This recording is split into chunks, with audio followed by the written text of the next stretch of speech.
What's up, guys? It's your boy, the essential John L. Crossfire, aka the real main event, aka the Rogue Soldier, and today you're about to learn firsthand just what it's like to be caught in the crossfire. But above all else, prepare yourself, because in this very moment, today, right now, you are about to be caught in conversation.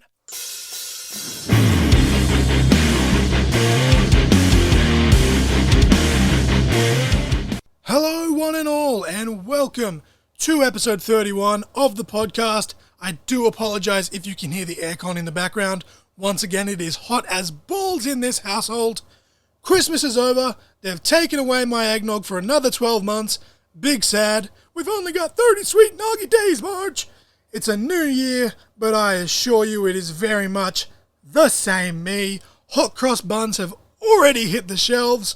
Woolworths have actually just introduced Vegemite flavoured hot cross buns, while Coles have introduced caramel flavoured ones. They both intrigue me for various different reasons. I myself got a very nice little Christmas haul. Myself and Mrs. Crossfire actually just bought a new electric frying pan after combining some of our Christmas money, which excited the hell out of both of us, because we're adults and that's what happens when you grow up, apparently. And I mean, who doesn't love food, right? We bought one last Christmas as well, so maybe that's going to be our new Christmas tradition from here on out.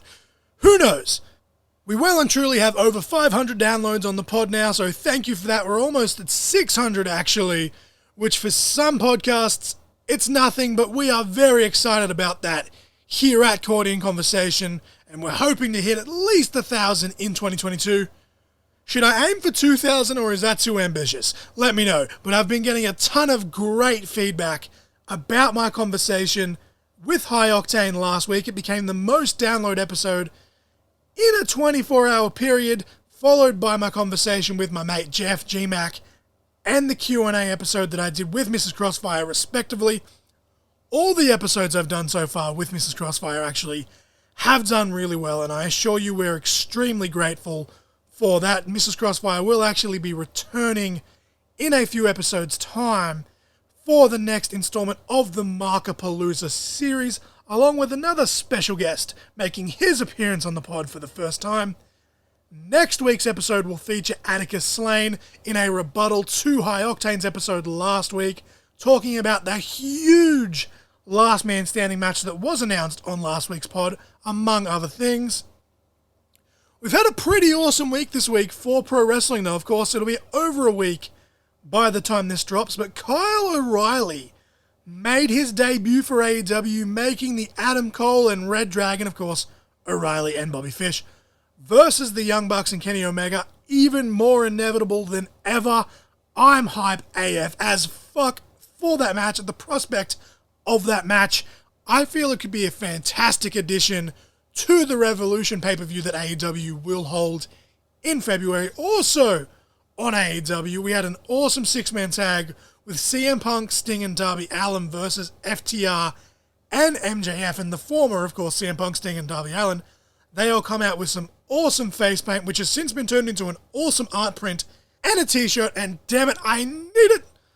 Over on NXT last week, we had a confrontation between AJ Styles and Grayson Waller, teasing a potential match between those two in the future after Grayson ruined what was seemingly Johnny Gargano's farewell, since Gargano's contract has now officially run up. But goddamn, give me Grayson versus AJ. No bullshit, no overbooking, just let them go balls to the wall. And they further teased this on this past week's episode of Raw, because Grayson actually made an appearance on Raw, making a huge mark currently in the WWE is Grayson. And after another exchange on this past week's episode of NXT, they will clash. They'll have a face-off on this coming week's episode of NXT upon recording this on the special New Year's Evil event.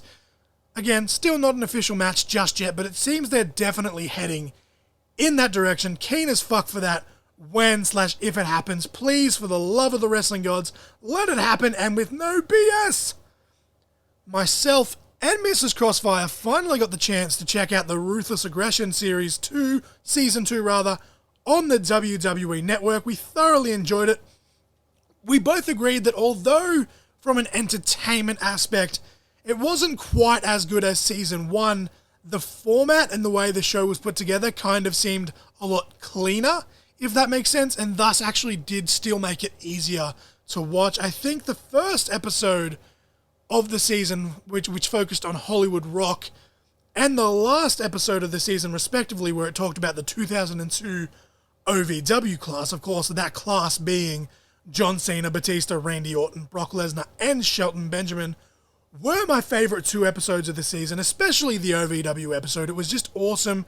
It went into the Tough Enough series as well, along with showing some of Dr. Tom Pritchard's training with some of the biggest wrestling names of all time, like literally all time. Dr. Tom, of course, arguably the greatest wrestling trainer of all time as well, in my opinion. The song of the week this week is World on Fire by Daughtry, simply for no other reason other than the fact that it's an absolute banger and it gets me all kinds of hyped up. That's also a good segue though, actually, completely unplanned, but if you click on the link tree, there is now a new Facebook page attached to that as well, all about both myself and James Hellfire, collectively known as The Fire. Of course, all the usual stuff is still in there as well. But once again, the song of the week this week was World on Fire by Daughtry. Also this past week, we had a very somber anniversary. We had the 1-year anniversary of the passing of Brodie Lee, aka Luke Harper, real name John Huber. And it still makes me a little emotional, I'm not gonna lie. I posted on my personal Facebook about this, but it's just crazy how it's already been a year, but at the same time it feels so much longer than a year. And it's also crazy to think that we're somehow going to mourn someone that you've never actually met. Like, honestly, even just as a fan, I still think about Brodie more often than not most days, and many know that my brief spell, in wrestling, my first finishing maneuver was what I called the Switchblade Lariat, and I stole that discus clothesline straight up. I ripped it off from Brodie Lee, who was then Luke Harper. But Brodie's death for me, even though my actual fandom for a guy like Brodie wasn't as big as, say, an Eddie Guerrero, who, on the majority of these episodes so far, I have mentioned and will probably continue to mention, so my apologies for sounding like a crack record, but, Eddie, my absolute idol. But I lost my dad in August of 2019, and when we lost Brodie in December of 2020, it might sound like an exaggeration to some, but it was almost like losing my dad for a second time, and I just can't put my finger on why. There's just something about Brodie's death specifically, and the same as Daphne earlier in the year, especially with the way that, she did pass on, that it just fucking rips me apart. It's just fucking devastating. And maybe this is, where people are going to once again tell me that I should get therapy rather than just sitting in a room and talking to a microphone, but there's an obvious, Brodie Lee left an obvious effect on the people around him, and there's lots of great stories about him as a person and his sense of humor and stuff like that. But at the end of the day, for all the things that he was, he can still be summed up pretty simply in the fact that he loved his family and he loved professional wrestling. Now, on the surface, that's basically all there is to myself too, and I'm completely fine with that. That's fine. Like, I love other stuff. I love Spider-Man, I love Harry Potter, country and rock music, but the main part of me, like the 2 core parts, if you were to sum me up, would be that I love my family, and I live and breathe professional wrestling, and that's what gets me through the day, sort of thing. And then I look at Brodie's, family, his wife, his 2 young boys, his oldest son being only 8 years old at the time, of Brodie's passing, and by pure circumstance, he basically has to mourn, from now on for the rest of his life, in a public eye. Like, I'm 27 now, I was 24 when I lost my dad, and I as an adult had no idea, I still have no idea, probably will never have any idea how to deal with it. Like, I miss my dad every single fucking day, right? And this is where, all of a sudden the podcast gets a lot more emotional than it was intended to, but I still get random moments, like, pretty much every day of constant, I need to tell Dad this, and then I realize that I can't, or I wish I could tell Dad this, and I'm like, I'm not going to sugarcoat it. My dad and I, we had a rocky relationship at times, but the one thing that truly bonded us, especially, as a kid watching, but especially as an adult, as a performer, when he'd come to watch me perform was professional wrestling. So I think maybe I look at Brodie Lee and, you know, both of his sons, but especially Brodie Jr., who reminds me so much of myself when I was at that age, and maybe that's why it hits me so much. But as I said, it may seem overdramatic to some, but we're a year on, and losing Brodie still almost feels like losing my dad all over again. And once again, it's just so crazy that it just has been a year already. Like, what the fuck? And then again, it feels so much longer, but we're 1 year on. Rest in peace, Brodie Lee. It's just awesome seeing all the stories that get reminisced on and all the tributes by other people in the business that had the pleasure to know him. And I look forward in years to come to hearing, you know, many more stories and seeing many more tributes by the people that did get the pleasure to meet Brodie Lee. Rest in peace, Brodie Lee.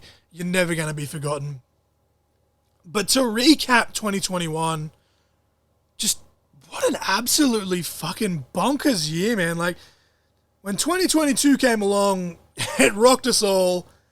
And then 2021 came along and just blew our mind, possibly even more, got even more nuts. From the pandemic still running rampant to all the deaths we've had here in professional wrestling specifically.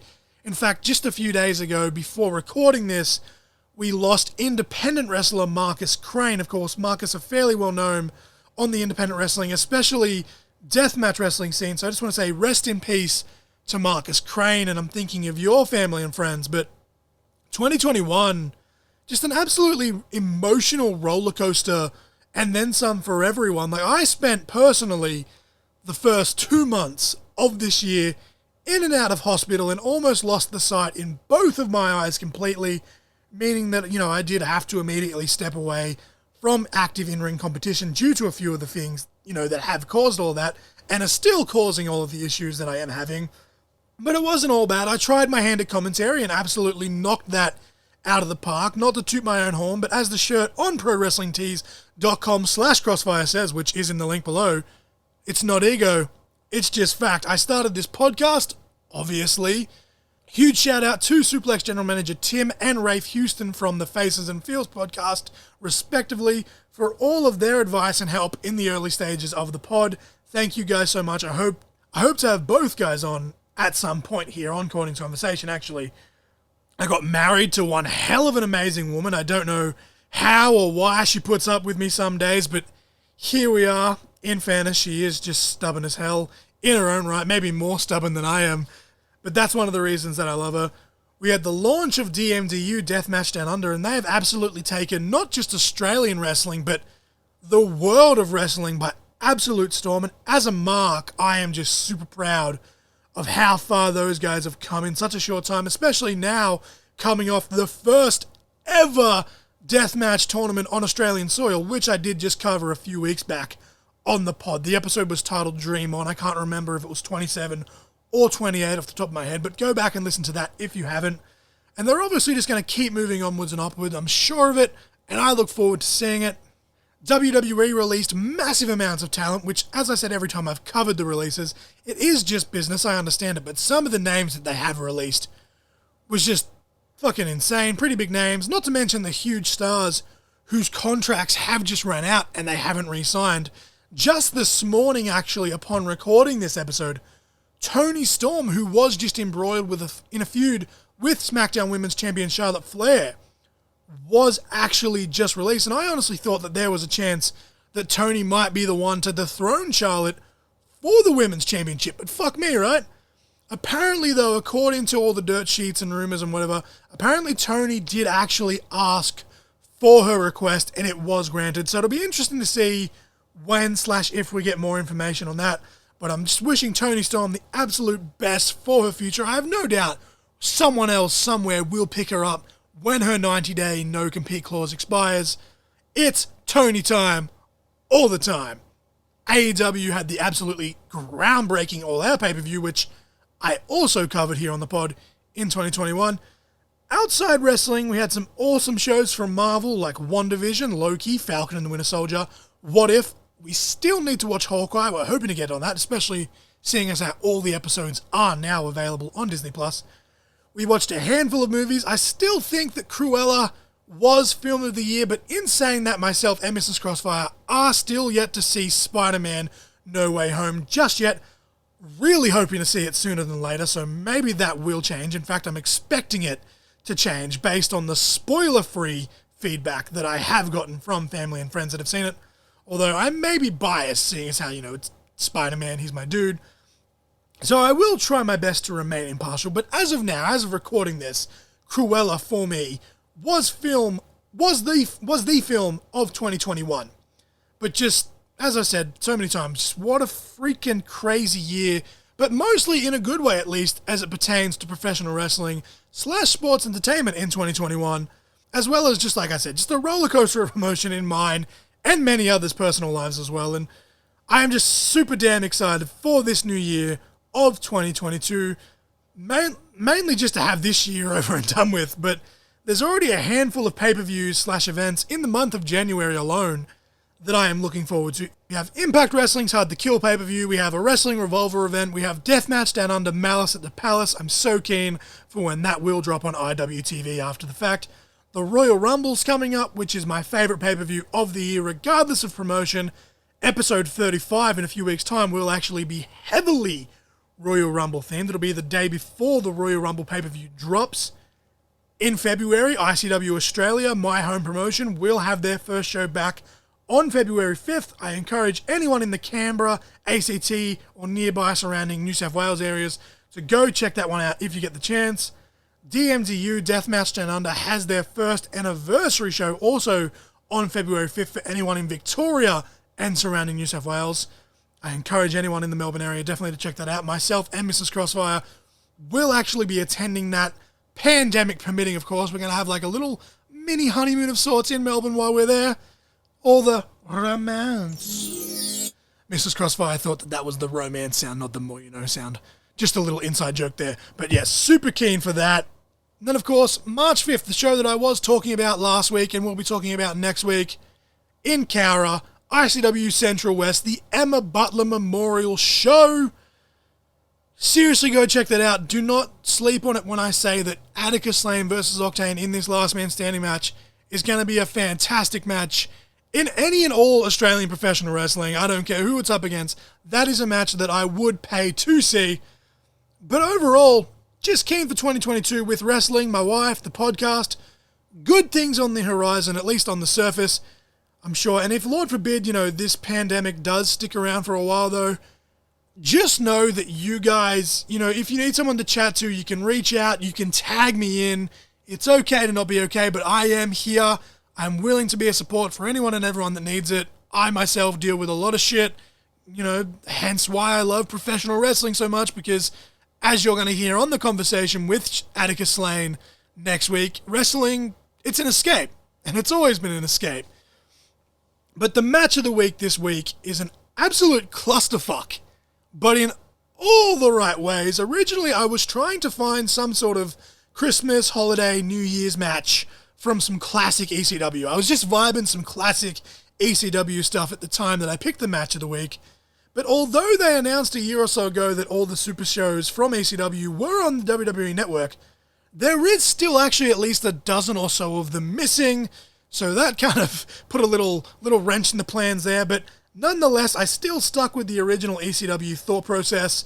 In a way, though, this match is a great precursor to what match number 1 on the upcoming top 10 list actually is. The match that I'm talking about here is the Sandman versus Steve Corino versus Justin Credible versus Jerry Lynn at ECW November to Remember 2000 for the ECW World Heavyweight Championship. Now this is a very fun match, as it's not actually your traditional four-way match. They build this as a double Jeopardy match, which technically meant there was actually 2 matches happening at the same time. It was actually officially sanctioned as Sandman versus Steve Corino and Justin Credible versus Jerry Lynn, and then the winner of those 2 matches would then face off in a third and final match to determine the one true ECW champion. Super overbooked, and as I said, bit of a clusterfuck, but in all the right ways. But in true ECW fashion, this still broke down very early on, and all 4 guys respectively, they were hitting anything and everything that moved.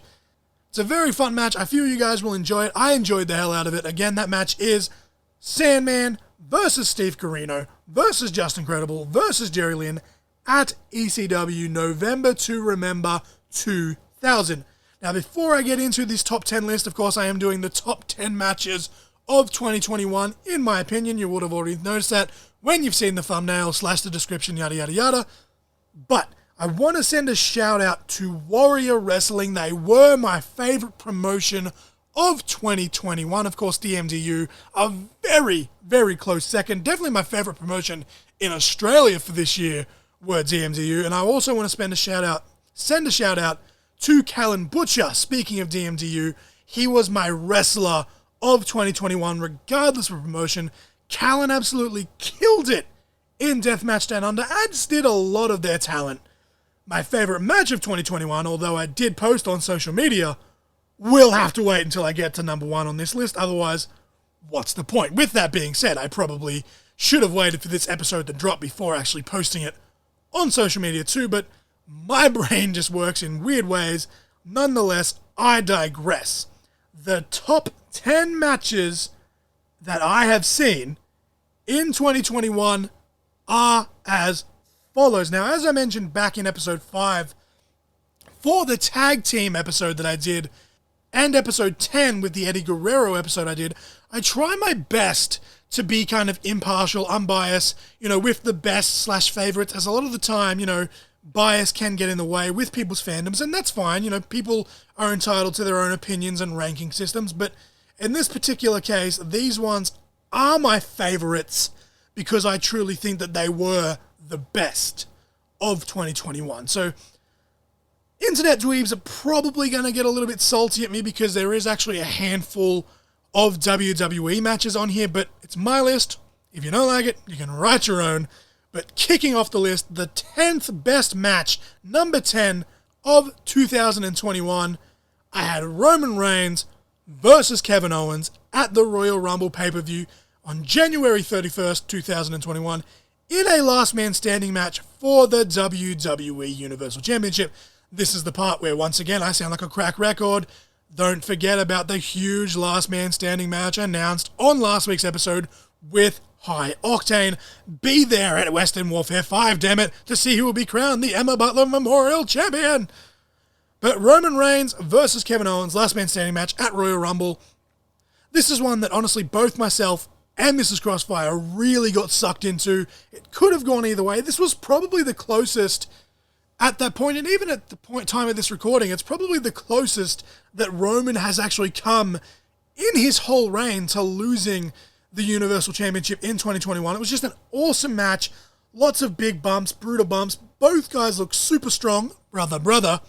But again, that match is Roman Reigns versus Kevin Owens at the Royal Rumble pay-per-view in a last man standing match. That was match number 10 of 2021, in my opinion. Match number 9 from WrestleMania Night 2, April 11th, 2021. We had a triple threat match of Roman Reigns versus Edge versus Daniel Bryan for the WWE Universal Championship. The story alone going into this one was just absolutely goosebump worthy. All three guys at some point or another had dealt with career-threatening illnesses, injuries. Roman, of course, facing, the life-threatening illness of leukemia a few years back, which, thank God, he survived. And then in the case of Edge and Daniel Bryan, respectively, they had, neck/spine injuries. Edge would actually win this year's Royal Rumble match for the second time in his career, mind you, 11 years to the day of his first Rumble win back in 2010. And this year he actually did it in the number 1 spot at that, becoming only the third man in history to do that. Of course, Shawn Michaels and Chris Benoit being the other two, respectively. And then this match itself that I'm talking about at WrestleMania was actually 10 years to the day that Edge had announced his original retirement back in 2011.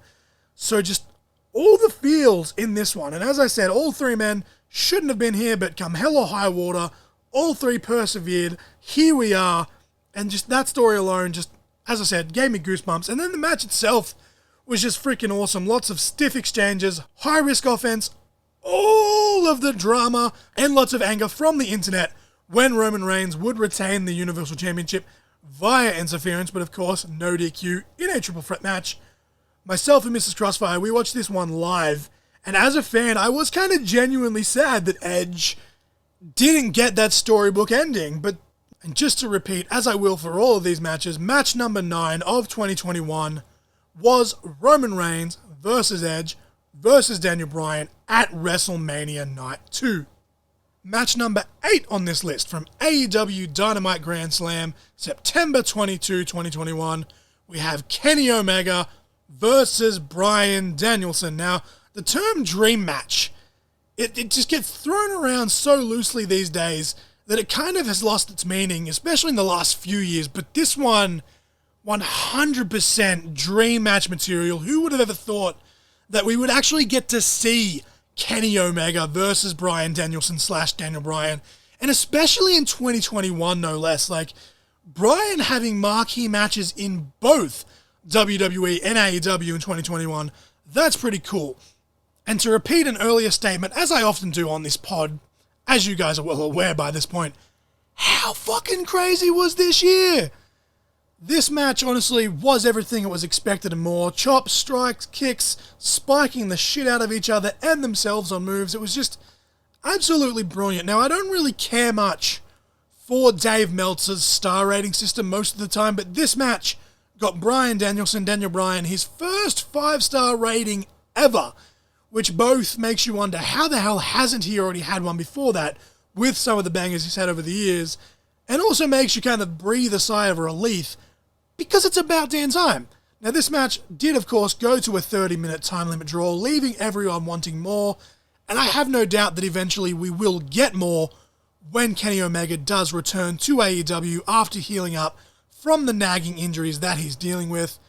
This match has almost got to be the precursor, in my opinion, to the 1-hour time limit draw that Danielson recently had with Hangman Page, which is now actually the longest match in Dynamite history, which is kind of cool, but I feel like that was a huge missed opportunity, in my opinion, not saving that for Danielson versus Omega 2, because although it might have slightly been, predictable, it would have told such a great story, and in my opinion, sometimes predictability in wrestling isn't necessarily a bad thing. But again, match number 8 of 2021 was Kenny Omega versus Bryan Danielson on AEW Dynamite Grand Slam.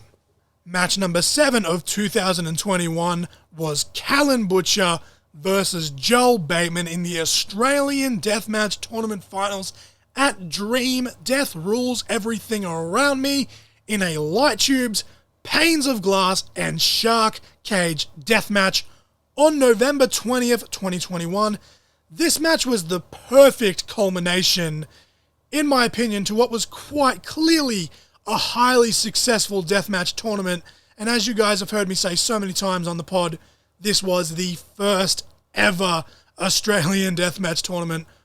Both these guys had put their respective bodies on the line, absolutely put it through the ringer, put them through hell earlier in the night, and then somehow they just ramped it up even further in this finals matches here. Just freaking wow. Like, maybe I'm just being a mark, but honestly, I'd put this up with the best stuff in the entire world. I mean, hence why it's on this list, obviously, duh.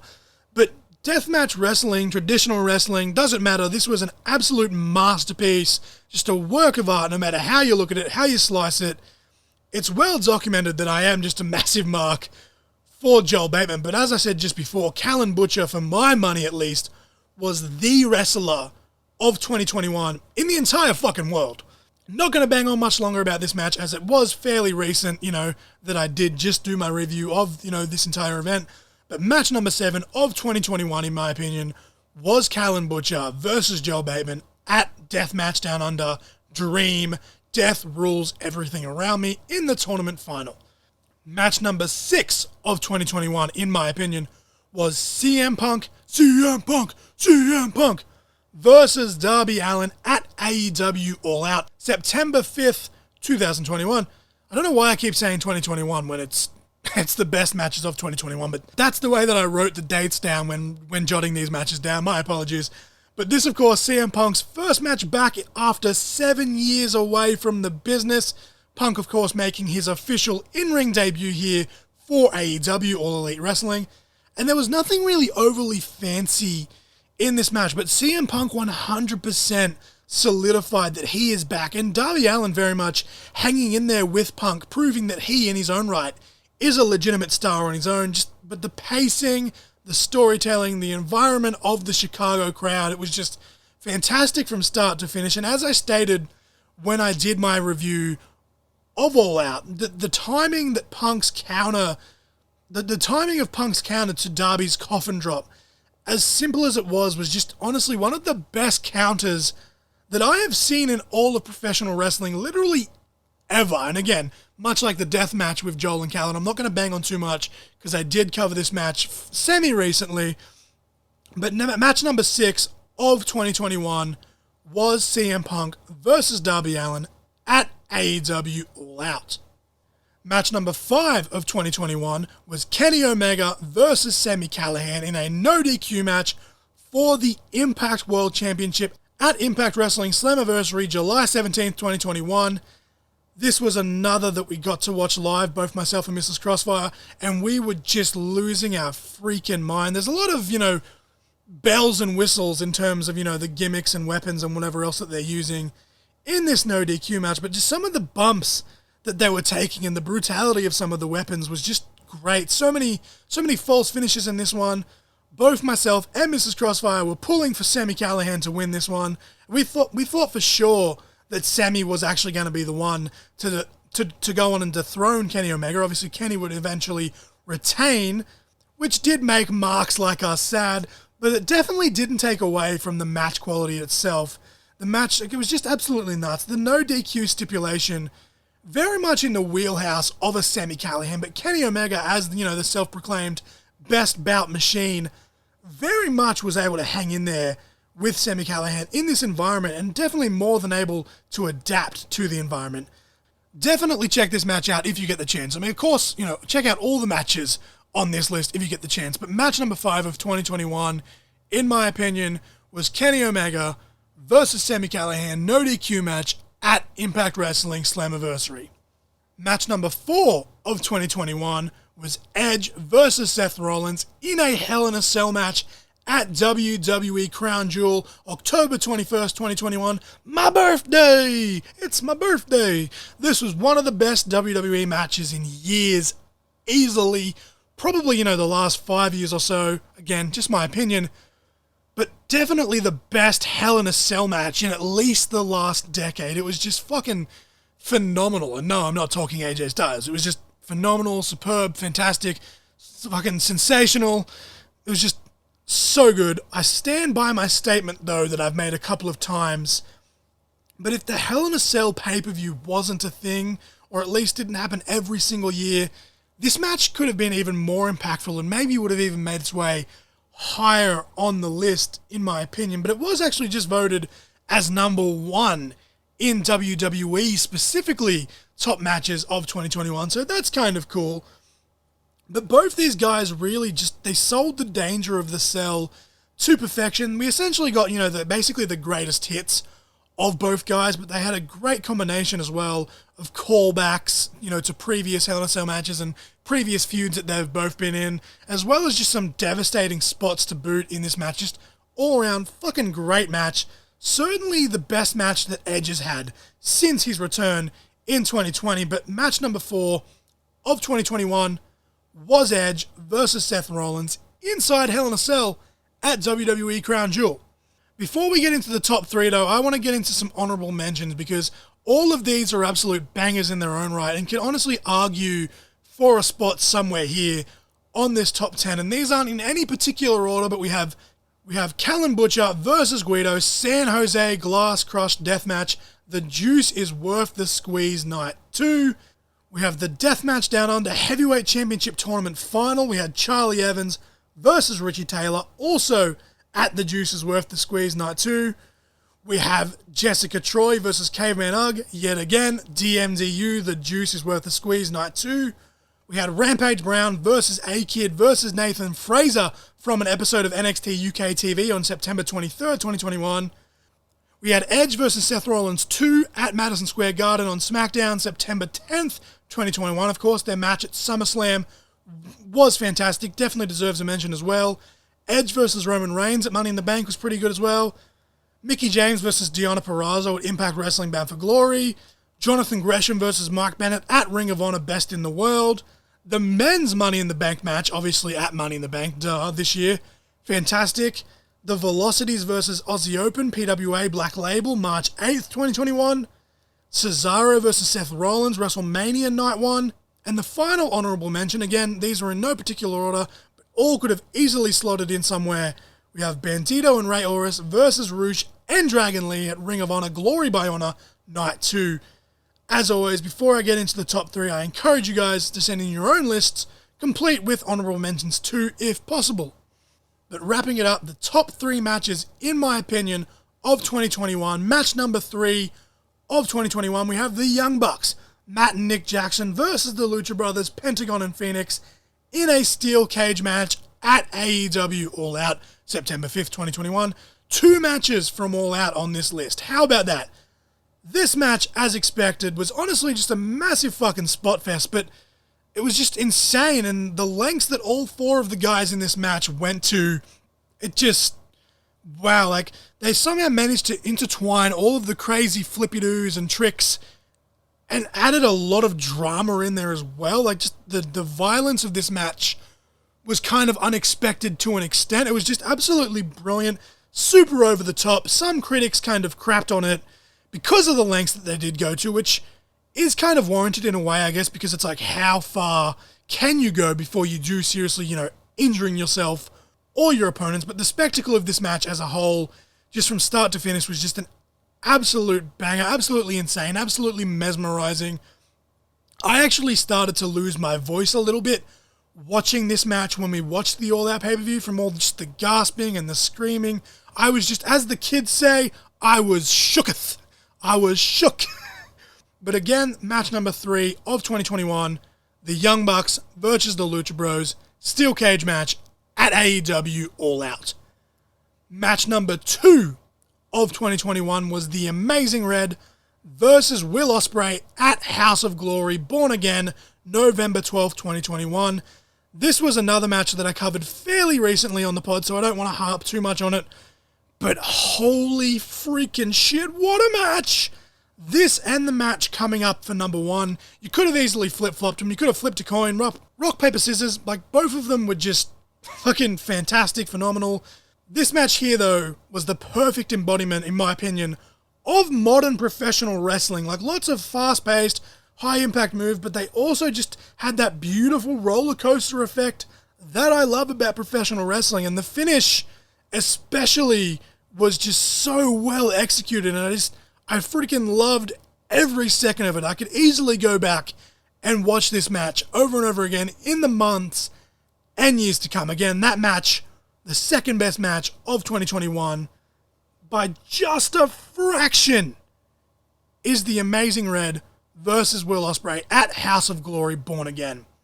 But number 1, the best match of 2021, in my opinion, is Steve Corino versus Colby Corino at PWF, Colby Corino's 25th anniversary show for the PWF Crystal Coast Oceanic Championship, August 27th, 2021.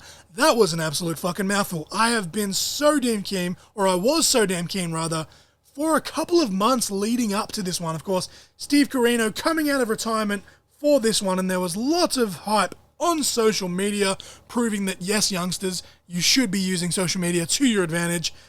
The promos that Steve Corino was posting on social media were just absolutely fantastic, and just the story here was just phenomenal. So basically, coming into this, Colby Corino was kind of coming in almost as like a bit of a spoilt brat in some aspects, but then at the same time, it was warranted because he was looking at Steve Corino, and basically Steve Corino wasn't there for Colby growing up, as Steve was on the road a lot with his wrestling, but at the same time, that's what kept, a roof over Colby's head and food on Colby's plate. And then Colby looks at it, though, as that Steve is a father to Colby's younger brother, but wasn't a father to him. So it's like very soap opera-ish in a way, but also very relatable in a lot of aspects to a lot of people out there.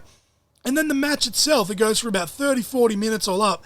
And then with the post-match promos, it's close to 50 minutes, but just such a freaking amazing match, man. Like, Colby Corino has, he's had some substance abuse issues in the past as well. So it's just awesome to see how far he's come as a person. And I also remember Colby as a young boy for BJ Whitmer in Ring of Honor in like 2013, 2014. So even as a performer, it's just been so awesome to watch Colby grow over the years. And then, of course, Steve Corino calls himself the king of old school. It's pretty much warranted. He's definitely the king of old school, at least in my opinion. He's a dude that I have studied quite a lot of footage of, a very big fan of. So maybe I'm biased, but this 100% has to be the best match of 2021, in my opinion. Steve Corino versus Colby Corino at PWF, Colby Corino's 25th anniversary. You can actually watch this match specifically on IWTV. And as a big supporter of DMDU, I have to say, if you use code DMDU, you can get 5 days free. And if you like what you see and keep your subscription, DMDU actually will get a little bit of a kickback off you using that code. But that will bring me to a close for this episode. Nice and quick, just a little recap of 2021. I will quickly go back through this list real quick. Number 10, Roman Reigns versus Kevin Owens at Royal Rumble. Number 9, Roman Reigns versus Edge versus Daniel Bryan, WrestleMania Night 2. Number 8, we have Kenny Omega versus Daniel Bryan, Bryan Danielson at AEW Dynamite Grand Slam. Number 7, we have Callum Butcher versus Joel Bateman from Dream, Death Rules Everything Around Me. Number 6, CM Punk versus Darby Allin at AEW All Out. Number 5, Kenny Omega versus Sami Callihan, No DQ, Impact Wrestling Slammiversary. Number 4, Edge versus Seth Rollins Hell in a Cell match, WWE Crown Jewel. Number 3, we had the Young Bucks versus the Lucha Brothers Steel Cage match, AEW All Out. Number 2, Amazing Red versus Will Ospreay House of Glory Born Again. And as I just mentioned, number 1, the best match, in my opinion, of 2021, Steve Corino versus Colby Corino at PWF, Colby Corino's 25th anniversary show. But I am wishing you all the happiest of New Year's. Here's to 2022. I hope 2022 is a great year for everyone. Go watch all of the matches that I've mentioned, even the honorable mentions, because honestly, they're all fucking fantastic, phenomenal. The song of the week this week was World on Fire by Daughtry. The official match of the week this week was the Double Jeopardy match from ECW November to Remember 2000. We have the Sandman versus Steve Corino versus Just Incredible versus Jerry Lynn. I am the Essential John L. Crossfire. Happy New Year to you all one last time, and you were all just caught in conversation.